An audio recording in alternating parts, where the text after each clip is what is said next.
Hi everyone, Fire Plays here, and welcome back to an YouTube video on the channel. And today, guys, we are going to be doing a Carlton versus Melbourne AFL match review, right, guys? So, I didn't really think that I was going to do many match reviews over this community series, but as the shock upsets come, I will do a match review. I'll try and do a match review for as many games as I possibly can, but mainly for the upsets will be match reviews to have their own match review. But today we're going to be reviewing Carlton and Melbourne. That was on last night.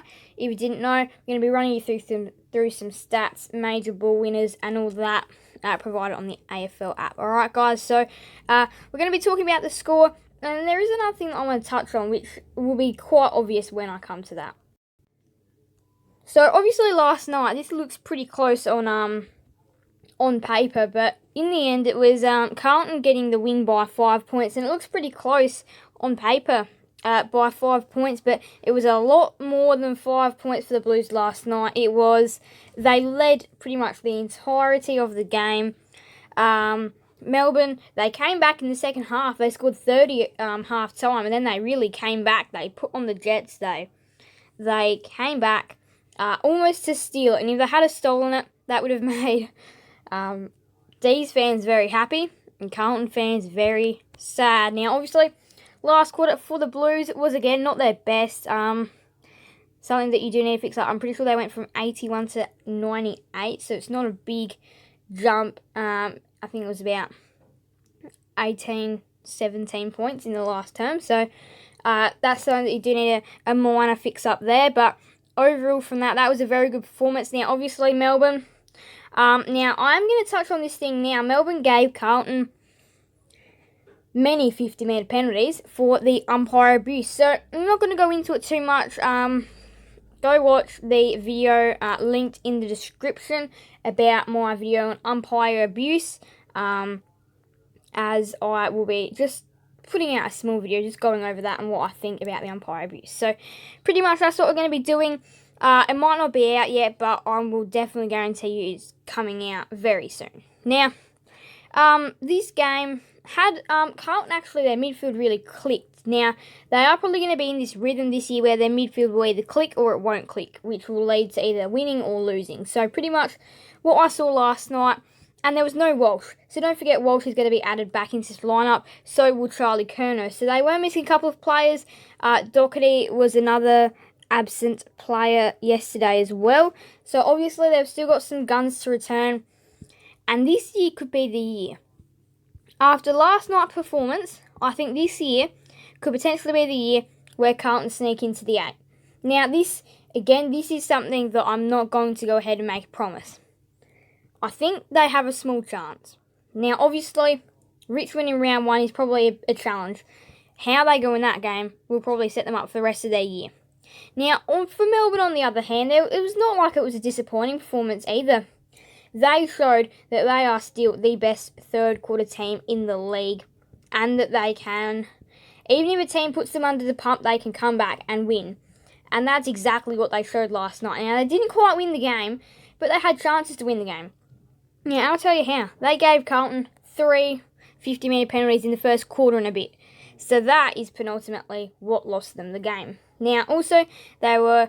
now, Carlton were actually a little bit sloppy coming out of defensive 50 in the first part, but then once they managed to find their groove, they used the middle exquisitely. They moved the ball perfectly, and they got it in. Now, that was something good. Matthew Kennedy, the shining light for Carlton. Paddy Cripps back to his best. Now, I actually just want to talk about Paddy Cripps for a moment. He has been coming off of a recent form slump. He has been down. Paddy Cripps has not been as good as anywhere where he used to be, and he may never return back to his ultimate best. But last night, he looked amazing. He looked ready to go. He looked switched on. He looked like the person that's going to be able to send Carlton to make the finals. And if they're to make the finals, even if they don't win a final, they'll be happy that they made the finals. They finally ticked off the expectation that's been on their shoulders for years. Now, again, there was not just Paddy Cripps. Durden played well. You had Kennedy playing well. And then Sard and Williams, I heard, because I listened to the first part on the radio as well, and I just heard that, like, Sard was involved in a lot of things, and his speed, is he finally going to get the use that he deserves this year? Is Williams going to come to his best? Trera was looking at home already. So was Hewitt. Cripps got back to his best. He's still got Walsh to slot into that midfield and absolutely click. Does Kennedy play? Where do these lads go? Owies was good last night. De Koning chased down Hunt and took a flyer. That was amazing for the Blues. Now, I have been talking about the Blues a lot, so it's time to go over to Melbourne. Now, Petrarca was his same old self. He was good. Oliver was good as well. Out of the centre, it pretty much went one way or the other, and it pretty much led to some kind of score or a goal or something like that. Now, Melbourne started off the game pretty well. They had a shot on goal. They kicked the first goal within about a minute or so, which was pretty good. And you were like, oh, here you go, Melbourne, going to blow the game out. No, that did not happen. But I do want to say one more thing about this before we go and look at some stats. That Brown didn't play too bad either. But yeah, it was mainly Petrarca. Gawn got a bit of the footy. And the McDonalds were both playing on each other. Well, not on each other, but they were both playing. One McDonald playing for the Blues, one playing for the D's. So enough of that. Here is the worm. So we have got Melbourne led for the first little part here. The first, about the first third of the first quarter. And then Carlton, the first half pretty much. And then Carlton brought it back. They went up. Getting that lead out to about 50 points at one stage, then coming back down as Melbourne continued their fight, and they almost stole it, but Lockie Plowman had a kick with 30 seconds to go, and he took the full 30 to make sure that the Blues won. Now, here is some stats. Best players on ground. I did totally forget about Bailey Fritsch. He was probably the forgotten man in this game, actually. Probably underrated in this game. Probably forgotten, I would say, as I actually managed to forget him as well. He kicked 5 goals. He was superb for the D's. And a big part of their comeback. Kennedy, 37 disposals. Cripps, 141 fantasy. 8 tackles for Cripps and Pickett. So Pickett obviously working well as well. Now, again, going into some stats. Gawn, you can see, and Petrarca were their A grade for the D's. Although it was Cripps and Kennedy that could not be stopped. Now, Cripps obviously kicking the 4 goals and the 30 disposals would make him best on ground for the day. Now, Zach Fisher came in and played a pretty good role as well. Trera, 94 fantasy. Hewitt, 87. They were all getting around the ball and getting plenty of it. Now, not only 30 touches for that Trera, 33 for Hewitt.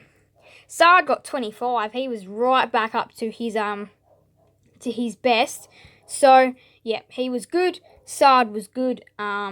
And then Oliver was only up at 83, only getting 28. Lockie O'Brien joined in and had a little bit of fun with the 77 fantasy. Always was kept quiet, which probably would have been a good thing for the D's, although he still did find a way to get into things. And then that is pretty much it. Some of the stars for the D's, like Brown, Angus Brayshaw, Spargo, Jordan, Hunt, they were kept pretty quiet. Durden was out in the end. But yeah, and then Chandler and Bedford did not get a single chance for the D's last night, especially considering the scenario they were in. If they had led the game by 50 points, they probably would have gotten a little bit of a try. Now, goals. Definitely Cripps was very good for the Blues with his 4 goals, 0. That would definitely make him best on ground. Kennedy getting in the things as well. Now, most kicks, Sard, obviously using the ball well out of defensive 50. Now, Zach Williams only got the 47 fantasy. Obviously, they did bring in and handballs, Hewitt, Trera, Kennedy, Cripps. You see they're around there, as that is kind of the people. The inside mids, the mids really link up, and you would have seen, if you've watched some match videos, you would have seen out of the middle what Carlton were doing to the D's. Now, marks, 9 for Kennedy, 9 for Gawn, 7 for Fisher and Newman and Petrarca as well, and 6 for McGovern. Now, tackles, 8 for Pickett and Cripps, and then 6 for Boyd. So we haven't really heard a lot of him. Now, they're the hit-outs. Gawn absolutely smashed Pitternet, so that's what was going in the D's favour. 3 fours, 3s against CP. I'm not sure what this stuff kind of means. Disposal efficiency, though, only 4 players averaged this, and Williamson 100 for his 10 disposals. So he actually went pretty well. He was hitting the targets. That's the main thing. Oliver was hitting them at 89% with his 28, 33 for Hewitt at 87, at 88, and then 87 for Trevor at 30. So that's pretty good.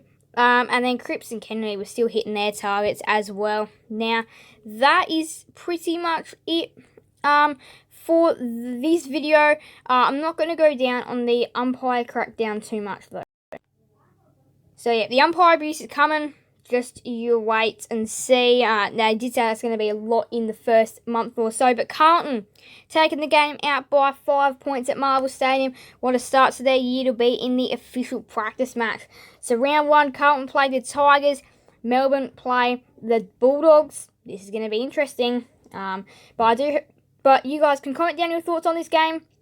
Do hope you guys do enjoy this video. Make sure to leave a like and subscribe and hit the notification bell. See you guys in the next video on the channel. Thank you guys all so much for watching. So bye guys. Fire plays out.